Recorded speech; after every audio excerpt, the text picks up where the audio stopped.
Celine Evangelista rayakan momen Natal bareng dua pria sekaligus. Artis Celine Evangelista merayakan momen Natal bersama Marcel Widianto dan Stefan Pasaribu. Padahal beberapa waktu lalu, Celine Evangelista dikabarkan lebih memilih Stefan Pasaribu dibandingkan dengan Marcel Widianto. Meski sudah saling menyayangi, ternyata Celine Evangelista tak kunjung menjadi kekasih Marcel Widianto dan berpaling ke Stefan Pasaribu. Marcel Widianto pun sudah mengikhlaskan janda 4 anak ini untuk bersama pelantun lagu Belum Siap Kehilangan tersebut. Tak hanya itu, mantan istri Stefan William ini pun beberapa kali memperlihatkan keakurannya dengan Stefan Pasaribu. Terbaru, Marcel Widianto merayakan momen Natal dengan Celine Evangelista dan Stefan Pasaribu. Komika 26 tahun ini rupanya diundang Celine ke acaranya. Begitu pula dengan Stefan Pasaribu.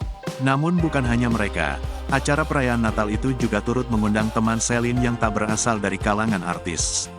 "Iya guys, jadi aku banyak mengundang teman-teman," ungkap Celine Evangelista dikutip dari kanal YouTube Insert Today. Senin, tanggal 26 Desember tahun 2022.